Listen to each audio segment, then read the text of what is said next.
is really the key to Bitcoin, what brings it together. It's the decentralized ledger. The way it works, well, I want to start with the biggest problem in digital currency, because this wasn't a new idea, 4 years ago. It's been tried a few times. But Satoshi Nakamoto solved a serious problem, which was the double spend problem. Because, people have a lot of a problem with, what is a Bitcoin? And it's a piece of string code, just like the MP3s on your phone, the PDF that you downloaded that has your homework on it. We already trust pieces of code in day-to-day life. So that's not an issue. But the issue was that pieces of code can be duplicated and sent anywhere. If you can duplicate a currency, it's valueless. So Satoshi figured this out by implementing the blockchain, which is a decentralized ledger. Like if I were to try to send someone Bitcoin, what it does is broadcasts to the network, and as it gets broadcast around, it gathers confirmations, and the more confirmations, the more secure that transaction is. Sorry, it's easy to feel like you're talking in circles. I'm getting a few blank stares. But,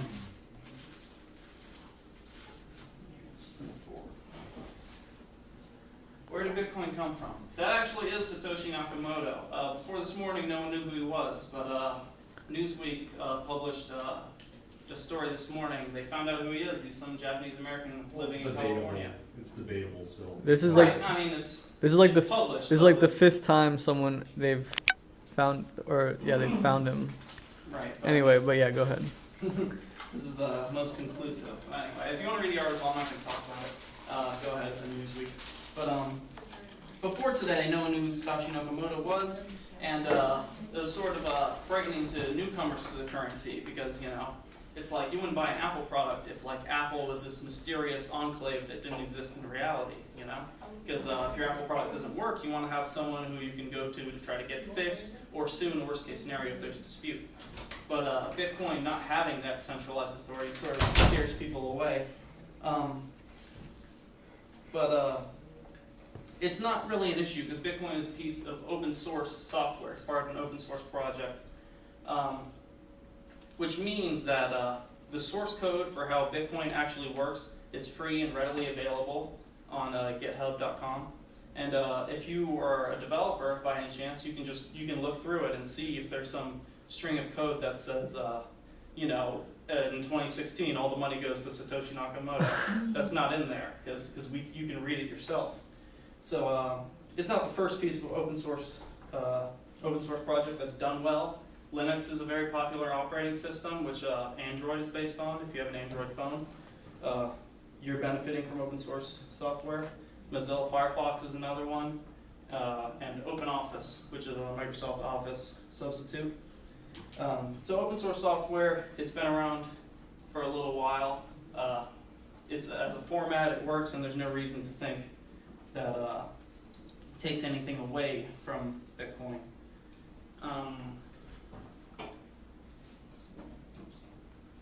Decentralized, which is an important thing, because centralized digital currencies have been tried a bunch of times. eGold, in the top right-hand corner there, was the most popular. eGold, I forget when it was founded, but it was shut down after the Patriot Act redefined what a money transmitter was in this country. And I put that section of the Constitution there because it just demonstrates how much power that the federal government has over money, And this Napster example, I'll read that. To coin money, Congress should have the power to coin money, regulate the value thereof, in a foreign coin, and fix standard of weights and measures, which is pretty tremendous power. I mean, it pretty much means they can determine the value of coins if they so choose to, or at least enforce such a determination. I put Napster and uTorrent here because everyone knows what happened to Napster. It got shut down by the government, for violating intellectual property laws. And whether or not you believe in intellectual property is up to you. But it's pretty clear that people were benefiting from Napster, and the idea wasn't going to go away. uTorrent is the evolution of that. It's people use torrents now because it's decentralized and peer-to-peer like Bitcoin. uTorrent can't be shut down because there's no, well, uTorrent is a particular browser, but torrents can't be shut down because there's no torrent office, you know, there's no central location. I've got some on my computer, you've got some on your computer, and you can send them to anyone you want. Is that like the mega upload? Mega Upload's different, That's centralized for a viral company. yeah, that's why they got shut down, because they're centralized and they had a main office that you can barge into with guns. His mansion? The rating of Mega is Also like illegal. is like there's video of the Yeah. rating, so like they did Oh, barge really? in there I with did a guns. whole, I think it was 60 minutes and like a whole piece on it, like, and they showed like video of his raid, and it's pretty cool. An important part of Bitcoin is, it's not entirely trustless, but it was obvious attempt to take trust out of financial interactions. And the idea is it's not anonymous as people say, it's more pseudonymous. Like everyone has, they're basically your only identifier is your Bitcoin address or your public key. And the Bitcoin address is just a number one and then a string of letters and numbers, some capitals, some not. And if I send money, you know, send Bitcoin to your address, you know, you receive it. And the Bitcoin address doesn't have your public information tied into it, depending on how you bought your Bitcoins. But a big problem with today is, I don't know if you guys heard about the Target identity theft recently. With But, Chase. huh? It was with Chase, the bank Chase. Oh, okay. Well, I know Target's, they held a lot of identity information for like customer credit cards and that Oh sort of yeah, thing. yeah, And they had, it was, I think it was 40 million, I have it written down somewhere, but it was like 40 million identities were stolen from that. And that's a lot. And, you know, that comes with, that's part of the problem with storing identity information as part of a payment system, you know, is that identity information needs to be stored by tons of different companies. And it's actually one of the ways that Bitcoin becomes less secure through our anti-money laundering laws, because a lot of Bitcoin exchanges now have to take your identity information to satisfy the law, but otherwise that information could be stored privately, and it would be your own concern. But up here is a little graph explaining how public key cryptography works, which is part of the security system for Bitcoin. Everyone's got a private key and a public key. If you own Bitcoin, never show anyone your private key. Keep that stored away, because with the private key you can access someone's account. But the public key, you can post it all over the internet and it doesn't matter. The public key is used to, I mean, here's just a basic information. It's just like sending a message to someone. I would use your public key to send it to you. You would use your private key to open it, and it's as simple as that. The public, not that simple as that. The public keys hash the information to make it into something like larger and nonsensical, and then it's decrypted with the private key. I wanted to show this because if you do have Bitcoins, security is a concern, especially lately. But it's not a concern if you keep your Bitcoin stored offline in a paper wallet, like the one there. Paper wallets just keep your Bitcoins entirely offline. So, like, I don't know if you guys heard Mt. Gox was just recently, they filed for bankruptcy. They, it's not exactly sure what they did with their Bitcoins, but some were definitely stolen. It seems like they lost the private key, or the private key is unattainable, but that's not fact. We don't really know what's going to happen until this court case clears out. And if you want to keep up on Bitcoin information, check out CoinDesk, Let's Talk Bitcoin, BitcoinTalk.org, or the Reddit or Bitcoin. BitcoinTalk.org and the Reddit are really where the information comes out the quickest. The mainstream media has a tendency to sensationalize, which, you know, you see a lot of headlines that say, you know, like Bitcoin crashes again, and then it's pretty quiet when Bitcoin's going up. So if you follow BitcoinTalk.org or Bitcoin and keep in the news, if you're trying to buy Bitcoins, hasn't gotten easier in the United States. BitInstant hasn't run for a long time, and its founder got arrested. So Coinbase and localbitcoins.com are probably the easiest places to buy Bitcoins. Hope I didn't go too fast, but altcoins are always fun. Some of them are serious, some of them obviously are not. That's Dogecoin right there. It's actually has had a pretty entertaining rise. It's now, I think, the 4th largest cryptocurrency. So they actually have value? Yeah, I mean, an individual Dogecoin, I think there's like billions of Dogecoins, and an individual one's less than a penny. Is that But- the Right correct now it's pronunciation of zero. it? Oh, however you guys say it. No, I don't know. Point Some one people say penny. Doge, some people I say Yeah. Doge. It's up Oh, to you. yeah. See, there you go. I Everyone's thought got it. Didn't Reddit have one too? What's that? Reddit have made their own coin? Maybe. There's hundreds of them out there now. It's crazy. I know you can tip on, well, it might be Dogecoin you're talking about, because you can tip with Dogecoin on Reddit. But Litecoin was like the first popular one. Which I don't know if there's much reason for that, but what people say is that it's silver to Bitcoin's gold, which is catchy. I don't know if it's true, or what that actually means. But it's almost Bitcoin. There are some slight differences. They use a different hashing algorithm, which changes the mining process. And there's going to be 4 times as many total, but that's about it. Peer-to-peer coin is actually a serious attempt. It tries to change the way mining works by offering mining uses like a proof of work system, and Peercoin combines proof of work and proof of stake. It's just complicated, and I don't want to get into it, but apparently it makes it more resistant to a 51% attack. And Ripple was a more, it's not an open source code like most of the rest of them, but it's I don't know all that much about it, but it's a peer-to-peer trading system, Salute. and apparently a currency exchange, although I've never quite used it. Nice. Can you describe what a 51% attack is? Yeah, a 51% attack is when, I guess I should have talked more about mining.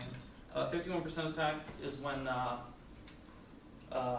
someone takes control of 51% of the mining power, which means they can double spend coins without me knowing, basically.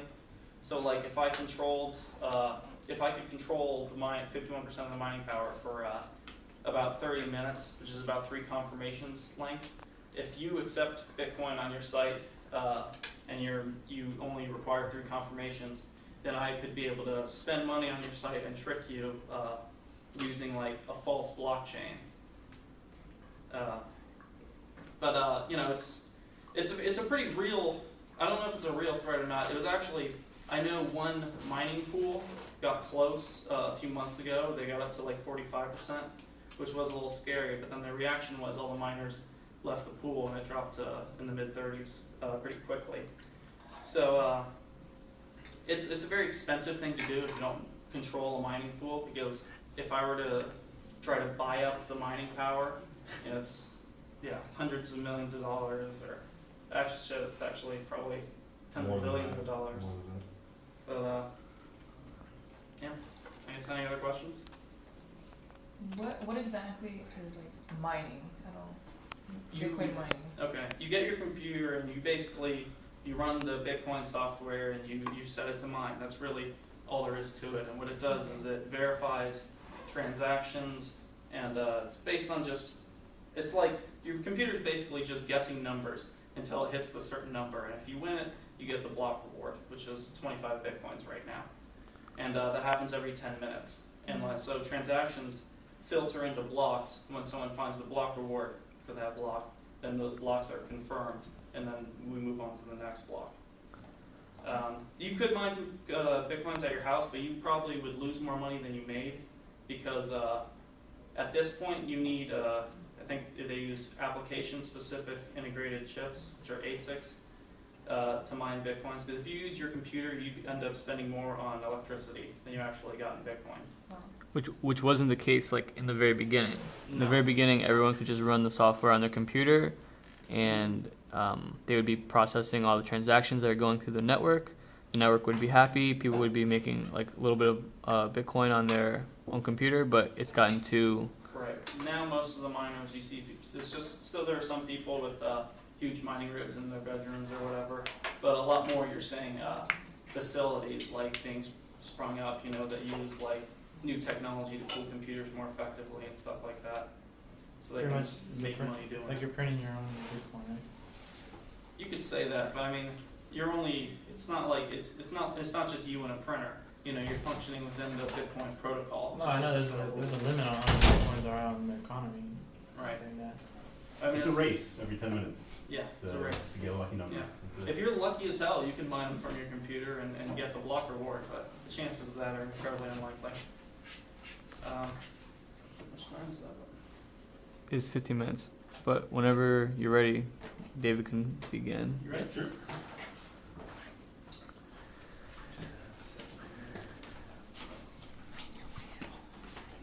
Oh, All good? thank you, Mike. I thought you were like recording something. I was. No, you're good. Okay. Just like shut this aside. So,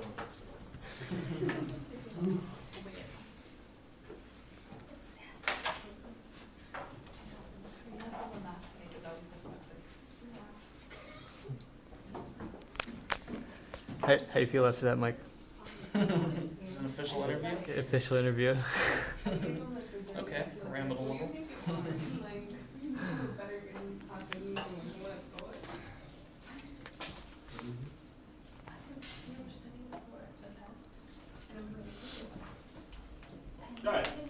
Alright, so first off, thanks Christopher and the rest of Economics Club for having me. My name is David. I'm an advanced PhD student here. I'm fortunate enough to teach intermediate micro here as well. I'm glad to see a lot of my students here. Just by a show of hands, how many of you are economics majors here? I guess maybe the better question is who isn't an economics major? Okay, so then a lot of this might be a little bit confusing. but I like mine. You like mine? That's good. It's good. A lot of people actually confuse, economics with money. Somebody was writing an article saying that economics at the fundamental is the study of money, and that's actually not true because accounting is the study of money and money flows, right? Economics is the study of scarcity. So it's like the study But of not having money. I teach a pure theory class in microeconomics for the undergraduates here, although my research tends to deal with the statistical side of economics, and we call that econometrics. For those of you in the major that haven't taken that class, I highly recommend it because I think it's probably the most useful field of study in economics. Because again, it allows us to transfer from everything that we're writing here on the board, these theory models, allows us to take data to that. And really what good is economics to us if we can't take data to these theories that we have? And so I have a couple of different Bitcoin ideas that I've been writing on. It's only one small facet of the research I'm trying to do. But again, I'll briefly summarize here at the beginning some of what Mike covered. Bitcoin is this digital distributed, I call it a payment network. Again, a lot of people are pedantic with that. The original paper only referenced the word currency one time, and that was in regards to fiat monies. So Satoshi called it a payment system, but we won't get tripped up with all that. It was revealed in 2008. You store your Bitcoins in the wallet. The wallets can be stored online or in cold storage offline in some sense. It has no organic central authority like a person behind it. Again, it's governed by cryptography. And one of the nice convenient facts here is that the time path of the money supply is fixed. This is something that Mike brought up. But again, each period in time, the money supply here, which will be MT, is, well, it's the money supply about 10 minutes ago plus this adjustment that we've talked about. That every 10 minutes, a new amount of Bitcoin comes out.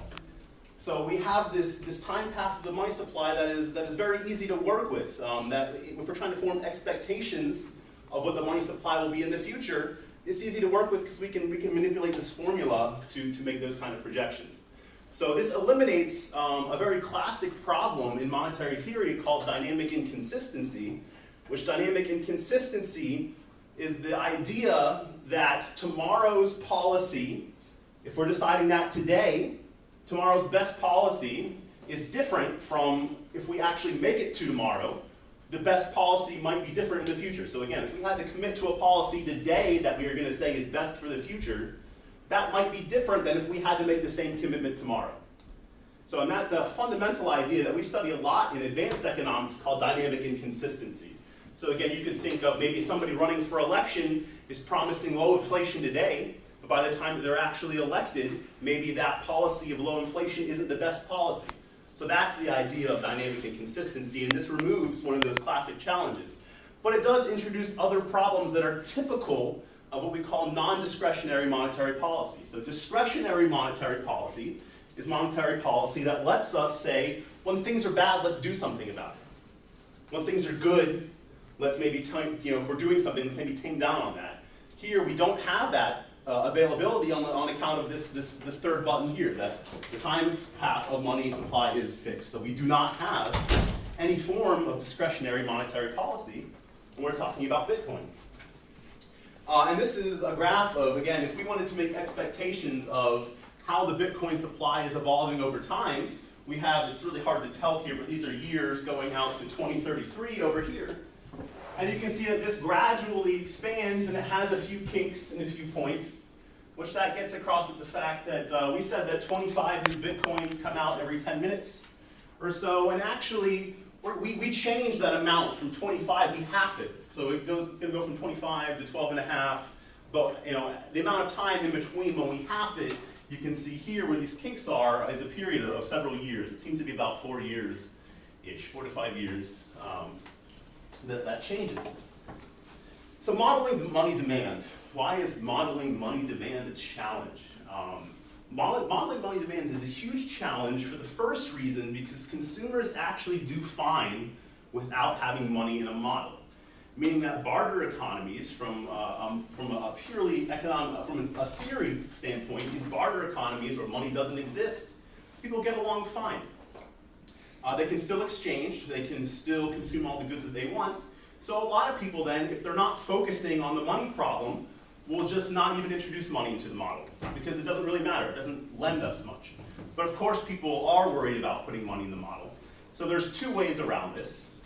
The first way is an idea of money and utility, which for those of you that have taken micro, you know that we derive utility from consumption. An alternative to that would be to say that the utility function U depends on consumption, and it also depends on some money stocks. So dollars, euros, yen, whatever. And we can maybe include other things in here. Maybe your stock portfolio enters in here, your bond portfolio enters in here. So that's one way around it, is to give people pleasure from holding stocks and money. And the second idea of how to get around this problem that people do just fine without money in economic models is something called the Clower constraint, or a cash in advance constraint here, which is a constraint that we introduced that says our consumption today is limited by how much cash we have left over from yesterday. So for us to consume tomorrow, we have to make sure that we go to the ATM in some sense, pull out the money that we're going to need for tomorrow's consumption. So these are the two standard ways of getting around this fact that, again, we really don't need money in a lot of the economic models that we work with. So, and in this paper here, Kayatoki and Wright in the Journal of Political Economy in 1989, they talked about how money really arises as a social convention. And I said that they do fine without money, but we should note here that welfare does improve over a barter equilibrium if we introduce money. Why does that happen? Why are people better off when we have a money versus not having a money? And there's a lot of reasons for that. We'll talk about a few of them. So the Clower idea, which that's the people that involve that cash in advance constraint we talked about a second ago, these guys really provided a lot of the microeconomic foundations of monetary theory. And he posited that money doesn't really play a distinctive role in the economy on account of the budget identities. That money is only useful for consumption purposes and for stock purposes. So I said money is only good for transforming apples into bananas, oranges into corporate bonds, things like that. Transforming one good into another is the purpose of money. And that in its own, money itself has no real purpose other than that. There's other people, I think it's James Tobin, I don't know Baumol's first name, but he's expected to get the Nobel Prize this year. They looked at money as a medium of exchange. I should write down, there's three purposes for money. Are they gonna get the Nobel for this work or for their later work? I just saw somebody speculate on it. I haven't even read that paper, to be perfectly honest with you. I've read a book that's talked about this paper. So the purposes of money,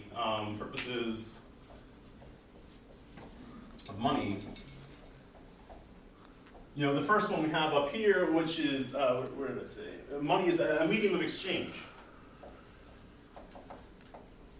So that's very important because I hope I addressed it here in the next blip.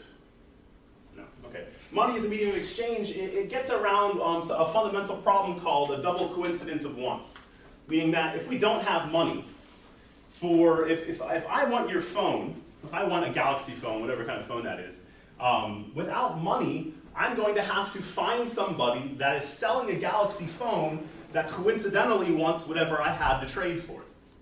And that kind of search takes time, and time is money. So in that sense, that kind of search, again, takes a lot of money. So introducing cash to ease that trading friction helps a lot. It helps produce this intermediate that now I no longer have to find somebody who wants what I have. I can find somebody who wants money, and that's a lot easier to find somebody who wants money versus somebody who wants something that I have that's very specific. I was just gonna say, if you say the whole thing, like I'm gonna have to find somebody that wants economics lectures and that wants to sell their Galaxy for an Yeah. economics lecture. Yeah. Right. Yeah, so that's a double coincidence of wants, and that's one of the big reasons why money might give us a better equilibrium than a non-monetary system. So Baumol and Tobin, they looked at a couple things, and they tried to introduce money, and they came up with this result, which was that if the interest rate is positive, then people don't hold any money. And the reason for that is because it's better for you to be earning your interest on that money that you hold in the bank. By the opposite fact, if somehow banks are able to charge a negative interest rate, that they're taking money from you over time, then they hold an infinite amount of money. They hold all the money that they possibly have in order to mitigate the fact that that negative interest rate would be stealing money from them over time. So one of the more humorous aspects, which is that if you let agents in these models hold money, you have to constrain it so that they aren't net suppliers of money. Meaning when you're modeling this, if you're not careful, you can have it that you let these people accidentally start creating cash, and when they do that, if they're able to create cash, they're able to then use that cash for consumption. So we have to constrain that they can't just poof, become these net suppliers of money. It's a big time problem with modeling money demand. So my response to this, and I'm going to breeze through this because this is actually for a different class, is to create a money and utility model, which these are stylized facts that you guys probably won't understand after this slide here, so we'll breeze through it. The idea from the model that I made was that you're going to have consumers who optimize over consumption of goods and services denominated in two different currencies. So I picked Bitcoin and the dollar. Most models have consumption of goods and services just denominated in one currency. And you let them optimize over nominal stocks of two currencies. So they could hold Bitcoin in dollars, dollars in euros, euros in yen, whatever you choose for the model. Again, I wrote the model with the intent of looking at Bitcoin, so I had Bitcoin in the dollar. And they optimize over the weights of these two and their utility function. So this utility function up top, which is horrendously hideous, is the appropriate way to look at it. We're just going to skip through all of this because these are things that don't matter for what we're talking about. We're going to get right to the econometrics of it because that's really what I'm here to talk to you about. So econometrics, again, I think it's the most useful field of economics.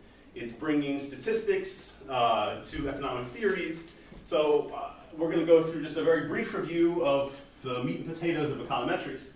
So the goal in econometrics is to attribute the influence of an independent random variable x on a dependent variable y. So we have on the left-hand side y, which we're trying to explain, and we're trying to explain it on account of these effects here x, and we're going to have some random noise. This random noise reflects the fact that, well, maybe the things that determine y, maybe there are things other than x here that determine y. So things that are other than x that determine y are all going to be captured, kind of sucked up into this error term here.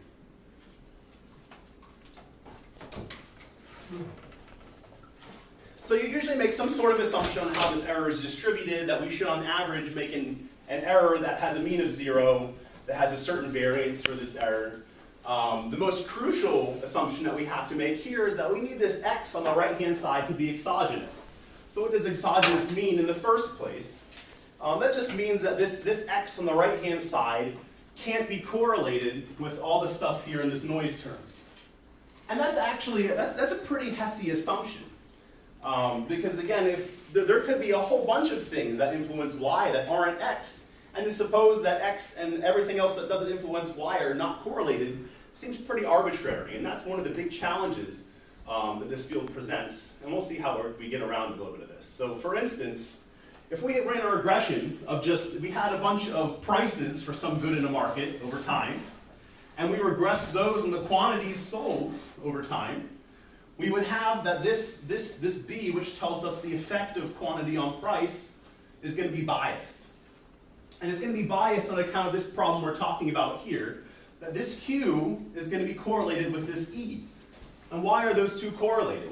They're correlated because, when we'll fast through to few more econometrics classes and we're talking about the rest of this here, but those two are correlated, we go back, because this Q is a decision of a firm, and we haven't modeled the marginal costs. You don't see that. You should notice that in here there are not any marginal costs, but we know that marginal costs are actually very important for the firm's output decision. So there's no doubt the marginal costs, which are sitting here in this E, are correlated with this Q. So this Q and this E are correlated, and we said here that these cannot be correlated at all. So the answer to that is, and how we deal with that problem, actually takes a couple of years of econometrics classes to learn, and we're going to fast forward through all of that. But what you can do is you can set it up as a system of equations. So you're going to model both P and Q at the same time. Beforehand, we had only one equation that said that P depended on Q. Now we have a different equation here, and it allows both of these to be interconnected. So what we're saying here is that the current values of P and Q depend in some way on the past values of P and Q. And then, of course, we also have this error term. So there's two equations sitting here. There's kind of one that's stacked up top, one that's stacked on the bottom. But that simultaneous equation problem is how we get over this problem we identified before, which was the fact that when X is correlated with E, we have problems. We can't make a lot of inferences. So this idea was proposed by this guy, Chris Sims, in 1980. He got the Nobel Prize in it for 2011, because this idea is called vector autoregression. We can, instead of having one YT on the left-hand side, now we can have as many YTs on the left-hand side as we want. You can see here we have 2 of those Ys on the left-hand side. So Sims modeled 6 things on the left-hand side. He put money up there, he put the gross national product up there, he put unemployment up there, he put wages, the price level, and import prices. And he tried to determine how all of those are interconnected. So the errors here on the right-hand side, these guys represent some innovations. They are shocks. They're shocks to these P's and Q's that can't be explained by these guys, that can't be explained by the past values of whatever it is that you're explaining. So we're going to look at these shocks, and we're going to talk about it specific to Bitcoin here in a moment. And one other thing, has anybody here actually taken econometrics with Birkoda or Rodriguez? Okay. So I'm talking to 2 of you that might know a little bit what we're talking about. But so these coefficients that we would get on these past variables, on these lagged values like pi1, pi2, pi3, pi4, when you're dealing with regular things like OLS like you learned, we can't interpret those the same way. In OLS, we saw that a beta on something would be 3 and that would mean something. Here, it's going to be completely different. And the reason for that is that this is a dynamic system, and we'll see that in a moment. So the responses to how things change should be dynamic. They shouldn't be static. So we're going to have some sort of shock, and the effect of that shock is not going to be just today, but it might be tomorrow, the day after, etc. So I use this VAR to see how the dynamics of this Bitcoin system work. So on the left-hand side here, I plugged all of these things in. So the search frequency is the relative search frequency at Google. The price is the volume-weighted average price across as many exchanges as I can find. And then, of course, we have the exchange volume across as many exchanges as I could find. I divided the total transactions in the network to what I call hot transactions and cold transactions. Hot transactions are just the top 100 wallets per day. How many coins, how many transactions are going to those top 100 wallets per day. And then the cold transaction is the remainder, which is about 2.9 million wallets. So here is how many transactions are going to the remaining 2.93 million wallets or so. Of course, we pay the miners these transaction fees, so I put that in there. We know that this Bitcoin network has a hash rate, which is something we really didn't talk about beforehand, but this hash rate is just the sum of how many people are running that mining algorithm at one time. And the difficulty, is how hard it is to get the lucky number. We talked that we're racing to find this lucky number. Difficulty is a measure of how difficult that fact is. So I put this vector of information here on the left-hand side, and I decomposed all of this into its past values. So how does all of this relate to past values of all of this? How does it relate to, I included something else here, which is the money supply. At time t. That was that graph that we had that was kind of kinked, that looked like that. And then I said that, well, the risk-free rate of interest should also matter to these people when they're making investment decisions of some sort. Because again, if we're thinking of people as investing in Bitcoin, and there's no question that the risk-free rate at the time is going to influence that. And then on the last term here, we have just this error that we've talked about. So again, in summary, we're looking at how this, we're going to see how this is determined by past values of everything in here. So you can see everything here is indexed by t.